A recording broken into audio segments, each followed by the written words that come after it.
90% of the time I recommend this anti-inflammatory diet. And about 40% is going to be coming from carbohydrates. And these are carbohydrates from vegetables, essentially non-starchy vegetables. So it's really the pillar of this pyramid. And again, variety is key. Switching up the different types of vegetables. We're looking for 5 servings of non-starchy vegetables a day, minimum. So that's about 3 cups. So I mentioned, I like to use my fist a lot. I don't usually recommend counting calories or measuring foods, but an easy eyeball of saying, okay, I need to get at least 1 fist for breakfast, lunch, and dinner to get my non-starchy veggies.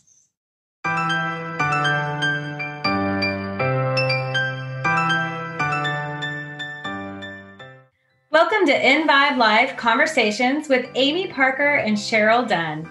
By tuning in, you are joining a community that will inspire you to increase balance, wellness, and joy in your life. We'll offer expert information and insightful conversations to help us on our journey to live more EnVibe. For more information and articles, remember to also check out our website at envibelife.com. That's EnVibelife.com. We're grateful that you're here.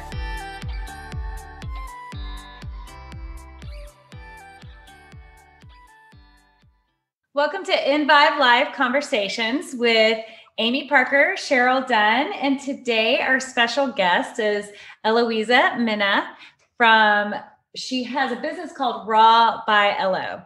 And we had the great pleasure of meeting Eloisa when Amy and I had our business retreat at Miraval, and she gave us several great lectures. We became junkies. Yes. We signed up for one, and then whenever you were talking while we were there, we followed you. We were your groupies, yes, I think. Definitely. So tell us a little bit about yourself and how you got into this and, what you have taught us. Yeah, absolutely. Well, thank you both for having me on. It's such an honor and a pleasure to be here. So a little bit about myself. I'm originally from El Paso, Texas, and I started my career actually with wanting to become a lawyer, interested in criminal justice. But I was in dance teams throughout college, and as you know, there's so much information about eat this, don't eat that, do this, and it's even doubled when you're performing. Yeah. So I decided I wanted to research some of the things that I was hearing. And then I really just loved the science behind it, and then switched my major from criminal justice to dietetics. And I completed my bachelor's in science in New Mexico State University and did my master's and my dietetic internship and became a dietitian shortly after that. And I think both of my parents were like, why didn't you do business? Because they had me learn a different language when I was young. And I was like, I just love nutrition. So it was like a total shift, but it was good. I really enjoyed it.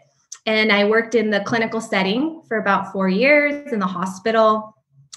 And as you both saw at Miraval, I love to talk about medical care and I love to teach. And when you're in the hospital, patients don't really want to listen to you. They just want to get well and go home.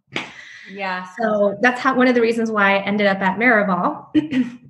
And I'm really happy that I did. And I also started my own private practice, Raw by Elo. So I see some clients also one-on-one. And can you see clients virtually or remotely if someone is listening to this podcast and wants to connect with you?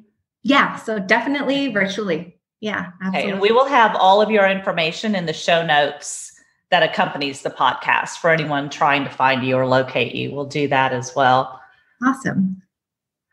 So the topic we sort of have gone around and we got so much information from you. We didn't really know where to start for this podcast. And in the interest of keeping it to about 30 minutes or so, we kind of all decided that the most important thing we learned from you, or the biggest thing, or the place to start, was you lead a talk on inflammation and how your diet affects inflammation, what inflammation is, why it's important, how it shows up. And so we're just going to hand it to you and let you start there. Tell us about, what is inflammation? How does it turn up in our lives? And when does it rise to a point where people notice it? Yeah. So that's a lot to unpack there. So Right. when people first hear the word inflammation, it's such a buzzword when it comes to the wellness space. But inflammation in itself isn't necessarily a bad thing. So I like to give the example of a paper cut. So if you get a paper cut, you start bleeding, it swells a little bit, it gets red. That is inflammation. Inflammation is your body's means to heal itself. So that is acute inflammation. But the inflammation that we hear a lot and that we know is bad tends to be chronic and systemic and unfortunately silent.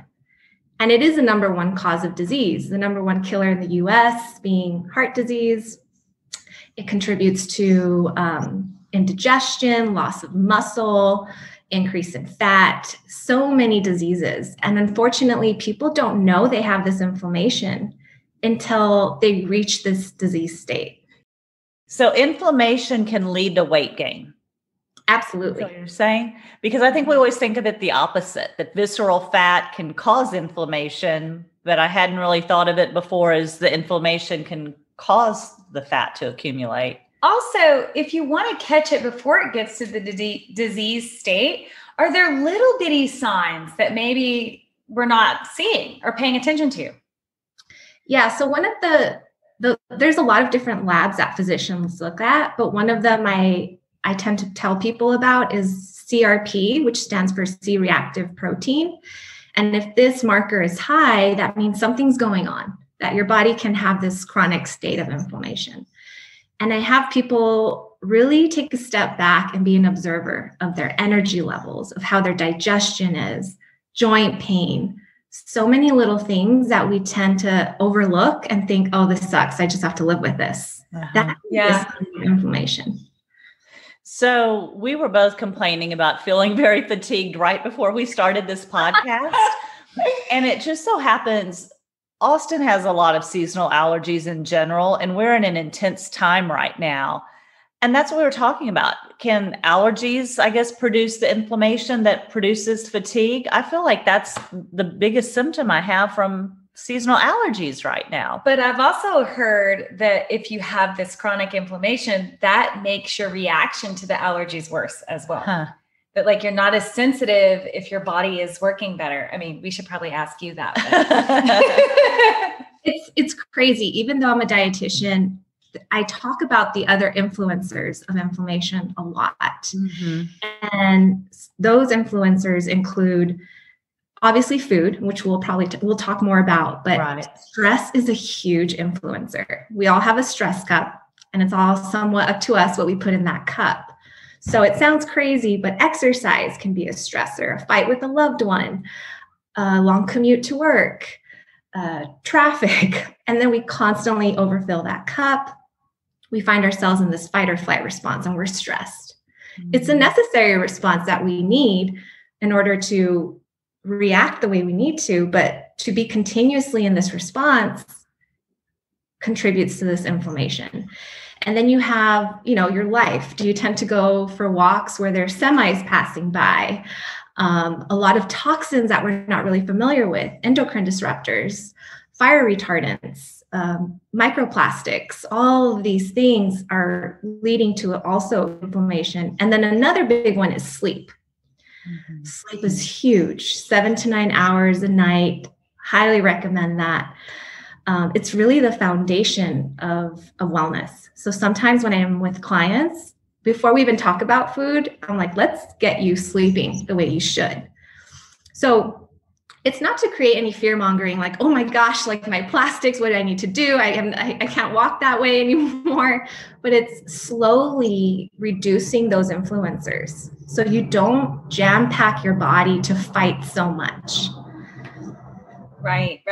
So going into the food aspect of it, what are some number one choices that we could possibly make with our diet that would help decrease the inflammation? So one of the best things you can do when it comes to that influencer with diet is limit or eliminate ultra-processed foods. And ultra-processed foods, an easy rule of thumb to distinguish if it is an ultra-processed food is looking at the ingredients. And if you can't purchase those ingredients, it's most likely an ultra processed food. I think that's most everything I eat. And a lot of foods are marketed to be extremely healthy, and they're an ultra processed food. That's what's so confusing, even at the really high quality organic stores, I think. Yeah, there's definitely different levels of processing. And I like to give that example. Like, for example, you have the whole food. Let's take an apple, for example. You pluck the apple from the tree. That is a whole food, no processing done. And then the second stage is, let's say you cut that apple, mash it up, make applesauce. That's minimally processed. And then the next level would be to cut that apple, bake it, add some sugar, apple pie is born. And then the ultra processed stage is apple extract in your protein bar. That would be ultra processed. Oh, that's good. Yeah, that is good to know. That's really good, because when you gave that example, you actually gave the corn example. When we were in Miraval with you, I came home and told that to my children, because it's so clear when you put it that way, those examples. And who knows if my kids are listening, they think I'm a little over the top with this stuff. And when we were at Miraval, there was one ingredient you said be on the lookout for. I think it was soy protein isolate, if I said that right or got that right. Tell us about that and what it is. So soy protein isolate is a breakdown of soy. So there's a lot of controversy with soy. Should you eat it? Should you not? And unfortunately, that soy protein isolate does not yield the same benefits as whole soy would, like edamame, tofu, tempeh, things like that. And you find soy isolate protein in almost all protein bars. Wow. Okay. That is interesting. So I got it wrong. It's soy isolate protein then. Soy protein isolate. Okay. So soy protein isolate. Okay. Just so people could be on the lookout for that, because you see the word soy and you think, oh, that's healthy. But yeah, when it's combined and with protein, and everyone's trying to increase their protein on so many of the diets out there. And those bars are so easy to carry around. They're so easy. The bars are easy, And then they've also advertised there's some new bars that are refrigerated. Would you necessarily think that the refrigerated bars are better because their shelf life is different, or maybe not? Yeah, I mean, I would still look at those ingredients. I feel like the marketing is just something else that we have to tackle, unfortunately. But I think it encourages people to get more connected to their food and to do that deeper dive. And the more that people start doing that, I feel like the more manufacturers and food companies are going to shift in the direction to more whole processed foods. Okay, so we talked about the ultra processed foods. Is there anything else we should really be on the lookout to avoid or eliminate from our diet? So ultra processed foods is a big one. Another ingredient that I tell people to look out for is high fructose corn syrup. Okay, yeah. Which is a very cheap sweetener that people use. And it's in so many things. And it's in a lot of things that are marketed as healthy, even to children. Mm-hmm. And soy isolate protein, soy protein ice. Yeah. So those would be the biggest ones. And I recently saw a study that it was like with 9,000 people, that 60% of people's diet tends to come from ultra processed foods. 60%. Wow. 60%. It's crazy. It's because I find that ultra processed food, like, it's marketed as healthy and it's quick and easy. And it has a long shelf life. Mm-hmm. It's quick. It's easy to grab. I don't have to cook it or make it or cut it up. That is the struggle, I think, with that. Okay. So let's talk about what we should be doing. Some things we should be adding. About the taking away. One more thing. So you also hear a lot, like, because, I work in the health industry and everybody's on these different little fad diets, whether it's the keto or and I'm not saying that vegetarian or veganism is fad. I feel like it's been around a long time. What do you say about the ones that are bringing in a lot of animal protein or versus ones that don't bring any animal protein in? What do you think about animal protein? this is going to break the podcast world. Such a hard question, So, animal protein's also extremely controversial, just kind of like in the same regards to soy.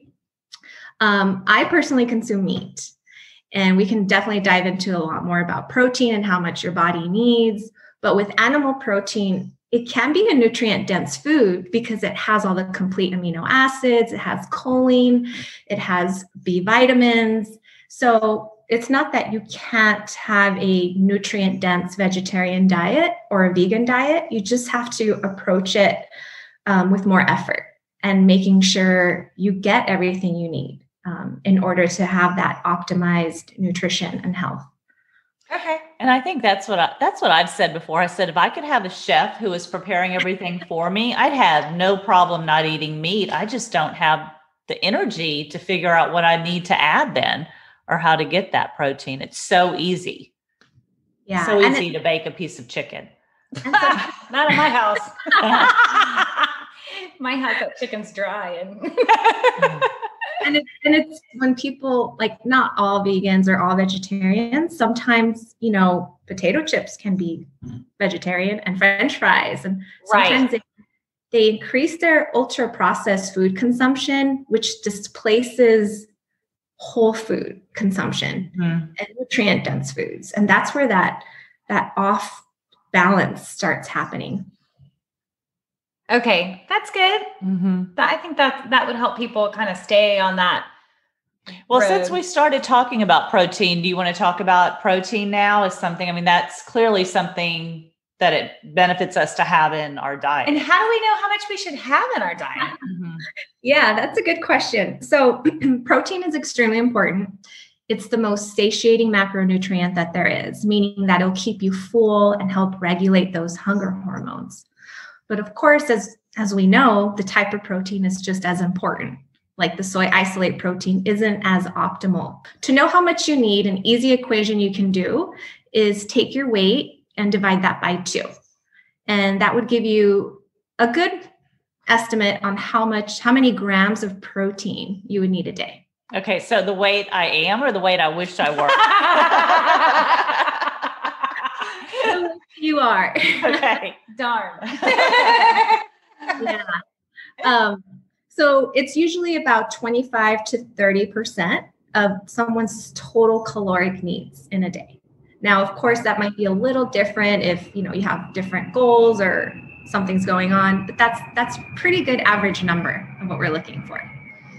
Okay. Got it. That's good to know. So high quality animal fats or animal proteins is a great place to go or a source for protein. Complete protein are built up by what we call amino acids. And I heard this being explained this way, and I really liked it. So think of amino acids as letters of the alphabet. And it takes specific letters to make a word. So you need to make sure you get a variety, especially if you're on a vegetarian or vegan diet, so you can get the essential amino acids in order to make a complete protein, essentially that word. Animal protein are already complete. They already come in words. So you get all those essential amino acids that you need. And essential means that your body cannot make them. We have to consume them. Can you tell me what one of those would be? Like, what is that, like, amino acid? Or is that just way going down a rabbit hole? That's something we wouldn't be looking for. What if you are vegetarian and you're trying to look for some amino acids? Where is your variety in that? Yeah, so it would depend on what that person is eating. So there's 20 different amino acids, 11 of them being non-essential, so your body can produce them. And then 9 being essential. We have to consume them. So there's isoleucine, there's all these different names of amino acids. Okay. So if someone's vegan or vegetarian, they would look at their beans and say, oh, they're getting XYZ amino acids, but they're missing ABC. And that's how they would make sure they're getting what they need. And that's where it would be really helpful to work with someone like you, because then you could actually look at the diet and see what we're missing in our diet. If you're choosing to not eat animal proteins. Mm-hmm. That would be definitely where you'd need to seek professional help with this. Mm-hmm. And the key to protein is, in all foods really, is variety. A lot of us tend to consume the same foods over and over again. And this is also beneficial for gut health. And for protein, we're essentially made up of protein. It helps our tissues. It helps build hormones, neurotransmitters, support muscle growth. So all of these things. And what we're looking for is to get about 20 to 30 grams for every meal. And people tend to get the least at breakfast. And there's research showing that, I think this paper was done with women, when they get 20 to 30 grams of protein, they're more likely to support a healthy weight, lower triglyceride levels, and have less obsessive thoughts of food. Even chocolate? Listed the types of foods that they thought of less, but this is huge because when we just, shape up that meal a little differently, we're going to have more success for the rest of the day. And I see this happen a lot with people. They wake up and they feel light, right? They're fasted. So they're going to go to Starbucks and get a skinny latte because they don't want to mess it up, their healthy feeling. Mm-hmm. And then lunchtime rolls around and they'll just order a salad, no protein, no fat, because they still want to feel good. And then dinner time rolls around and they're just starving, and they'll just go to the fridge and eat while they're making dinner. And then it's late, and then they'll have all this candy or chocolate, and then they'll tell their body to go to bed. And then they can't eat. Sounds like my day. So I always say, just focus on breakfast, get 20 to 30 grams. Something you can do is make breakfast a little more of a ritual in your home. We tend to make dinner, emphasize dinner a lot. Mm-hmm. And it's, I'm not saying to take that away, because I think it's an important time to connect with loved ones and talk about your day, but also try to do the same for breakfast. It sounds cliche, but it is the most important meal because it really sets the tone for your day. And especially with protein, keeping you cool, calm, and collected. So when you have to make that food choice for lunch and dinner, you're more likely to make a healthier choice. Protein. Yeah. So in the morning. Yeah. I'm not a big breakfast person. I have a question. So what would be an example of 20 to 30 grams of protein? Would it be 1 egg, 2 eggs, a scoop of peanut butter? Give us an example of what that looks like. Sure. So we're looking at about 3 eggs to get into this range. 3 eggs. Wow. Yeah. And a lot of people are like, oh, I can only eat 1.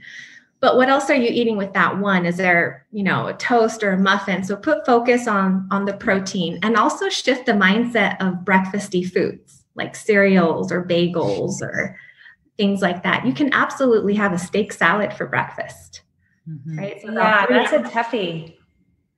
Yeah. But doable. Very doable. Yeah. It's a shift. It's a shift in mindset. Uh-huh. So you talked about variety of protein, but the variety I remember you talking about a lot when we met you before was in vegetables, and the different colors of vegetables and fruits and what you should be getting. And that's where you should start your focus. So tell us how we should think about the vegetables we eat and fruits we eat. Yeah. So 90% of the time I recommend this anti-inflammatory diet. And about 40% is going to be coming from carbohydrates. And these are carbohydrates from vegetables, essentially non-starchy vegetables. So it's really the pillar of this pyramid. And again, variety is key. Switching up the different types of vegetables. We're looking for 5 servings of non-starchy vegetables a day, minimum. So that's about 3 cups. So I mentioned, I like to use my fist a lot. I don't usually recommend counting calories or measuring foods, but an easy eyeball of saying, okay, I need to get at least 1 fist for breakfast, lunch, and dinner to get my non-starchy veggies. Okay. That's a lot too. Yeah, it is. But I love vegetables. So that's good. I think but it's the variety thing too. I know when we were with you last, you recommended the farmer's market was a great place because what's offered there is different seasonally and locally. Yeah, definitely. And it gives people awareness of when foods are in season, which tends to have a higher antioxidant count. And all these antioxidants that we're eating are going to help combat inflammation, which essentially comes from these free radicals. And I talked about free radicals, that they're these unstable atoms in the body that love oxygen and in turn create oxidative stress. And the way we can mellow these guys out, calm them down, is by eating more antioxidants. That's what helps stabilize these free radicals. So what I'm kind of hearing you say, and correct me if I'm wrong, is that if we eat a better diet, it can also offset some of the toxins that aren't coming from our diet, like some of the toxins like you talked about earlier with the plastics and that kind of stuff. But a healthy diet can help combat those toxins as well. Absolutely. So everything that you do with each of those influencers that I mentioned, whether it be diet, stress, or sleep, it's going to help combat inflammation overall in the body. So I always recommend taking like baby approaches to each of these influencers. What can you do to your diet? I'm just going to focus on adding 5 servings of vegetables. Can you get more sleep? Can you not drink out of hot plastic water bottles sitting in your car? Things like that is going to really help combat. Wow. Yeah. Yeah. Especially here in Texas, it gets really hot. It does. And I always carry water with me. I hadn't really thought about that. Yeah. Like that. Yeah. Mm-hmm. Okay. Yeah. All right. Let's talk for a minute about carbs, because carbs have a bad rap, but they're really a part of a healthy diet and an anti-inflammatory diet, aren't they?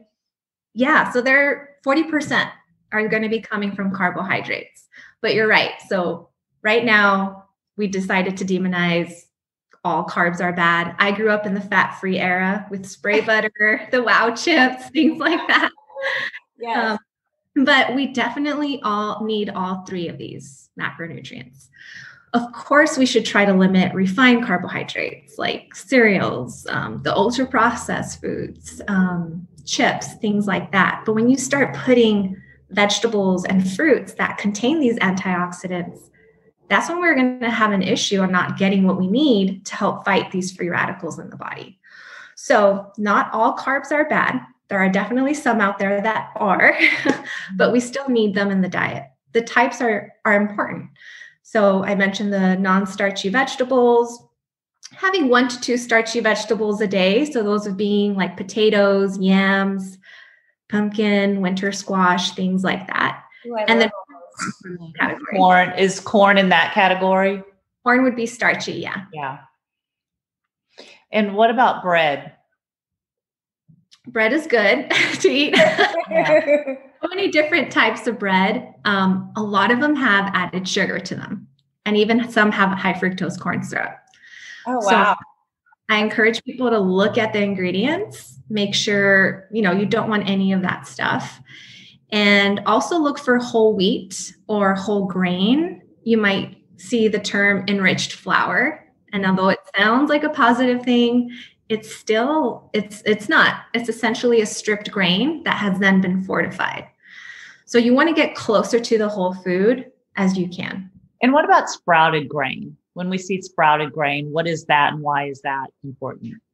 So sprouted grain could be a good option for people that have a hard time digesting bread.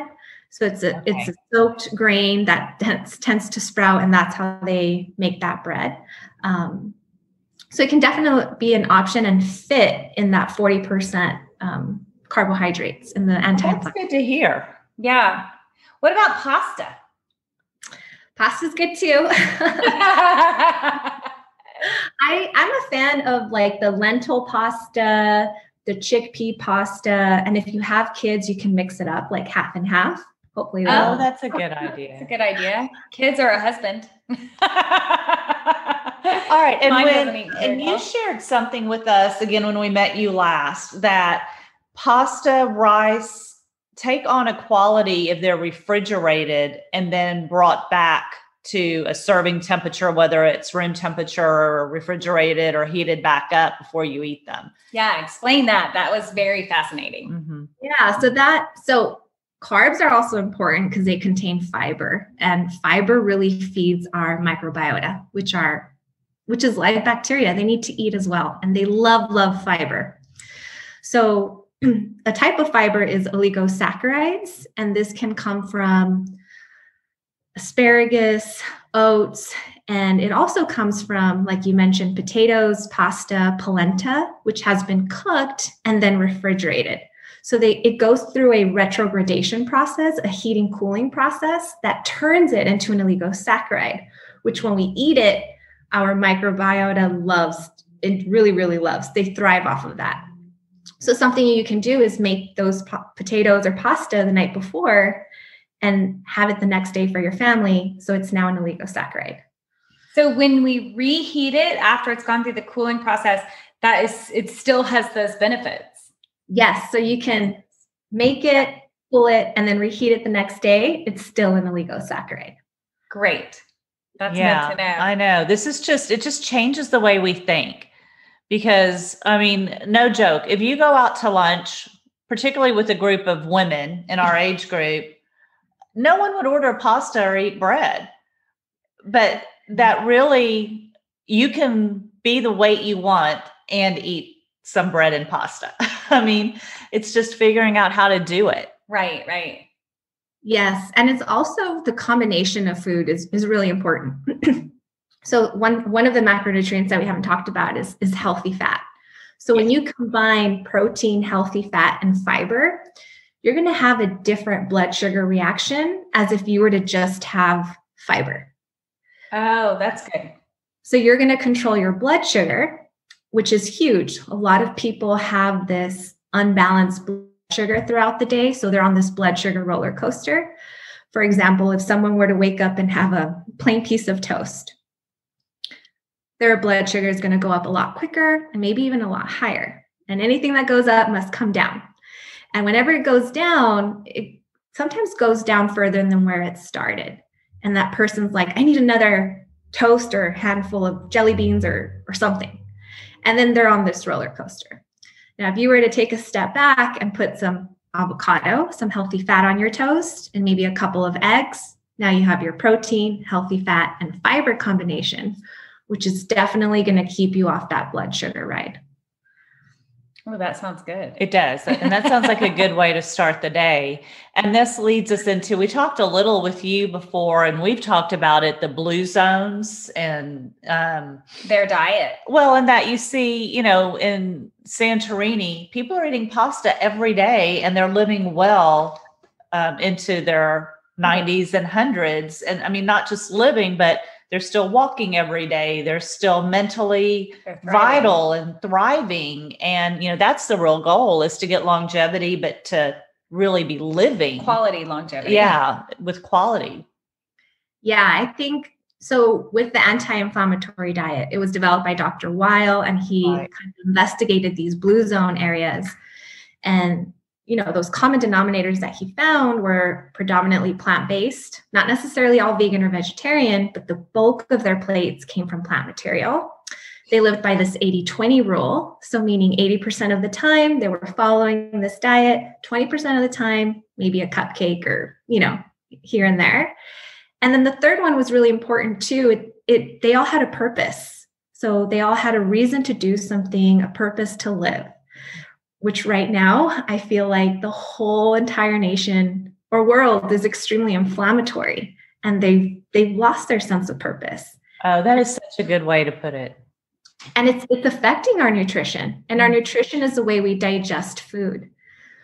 So going back to the blue zone areas, having that 40% come from carbohydrates, yet knowing the type, 25 to 30% coming from protein and about 30% coming from fat, but also looking at the other influencers that are going to affect their nutrition is just as important. What would be some good fat choices? So with fat, this is also, I feel like everything nutrition is controversy, but fat will not make crazy though. That's something that once you get to be, all right, I just turned 50 a couple years ago, well, last year. I've already been through 3 or 4 phases of what's taboo and what you should be doing. And it changes. It does. And I think we have to remember that science is not static. that we're always going to continue to learn more. And it's almost unfair to speak in absolute. So we have to say, right now, the research states this, and make sure we can refer back to the research and see if it's legitimate. But we have to remember, like, we don't know everything just yet, or I don't know if we ever will. Right. But we do know that we need fat, and fat is not bad, and we need it for a lot of reasons. Now, some good healthy fats, we usually want most of it to come from unsaturated fats. So these are your avocado, your nuts. Fish is a really, really big one, especially with anti-inflammatory diet. Reason being, you're getting these fatty acids, EPA and DHA, which you get about 80% if you consume the fish. Now, you can get those same omega-3s from walnuts and vegetarian sources, but your body only converts and gets that only about 10%. Wow. So it's way more bioavailable from fish. So if I'm working with someone that's vegan and doesn't like fish and won't eat it, I'll probably put them on a supplement for that.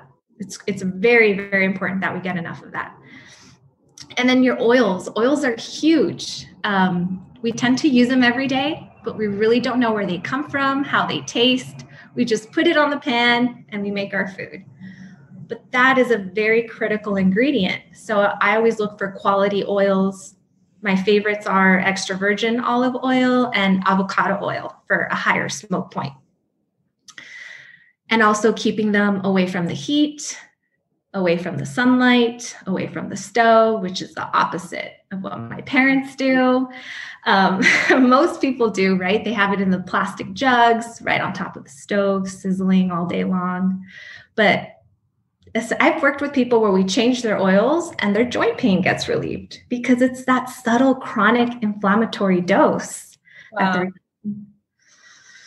This is great. It's just such valuable information for people to hear, because I feel like the changes, I know throughout the podcast, I often said, oh, that's a lot. Oh, that's a lot. But really, it's not. We can make little baby changes in our diet that will make big changes in our life. Well, and I think if and we've talked about this in many different areas, not just nutrition, but change our mindset from one of denial to one of positivity. So rather than I can't eat this or this or this, start thinking about what can I add that is beneficial to me and will make me feel better. And just that shift in how we perceive what we're doing, I think that alone can take the stress level down. I love that. I'm all about adding. And so I always talk to people, what can you add to your plate? What can you add to your schedule? Because we're so good at that, right? We can do everything. Yeah. Can you add a yoga class? Can you add a slot for me time? Can you add a serving of vegetables to your pasta dish? That I feel like that's when people are more likely to push away those other foods versus continuing to restrict. Because we've all restricted calories. We've all restricted carbs. It's not working. So we really need to think of what we need to add. And I always think back of how can we humanize ourselves more? Can we get more exposure to sunlight, get more connected to whole foods? And when we take a step back and think of it that way, a lot of us don't even step outside all day. That's going to affect your circadian rhythm and in turn your nutrition. It's all connected. That's beautiful. I like that too. Yeah. Well, and to me, that's been one of the lessons of when I've looked at studies on the blue zones. They're not living lives of denial. They're living super rich, full lives with a huge variety of food in them. And they eat the pasta. They eat the pasta. I love it. They eat the bread. And the human connection, right? Their relationships. I feel like you just kind of go to those places and you feel it. Yes. Connection is important. It's so important. Mm-hmm. So true.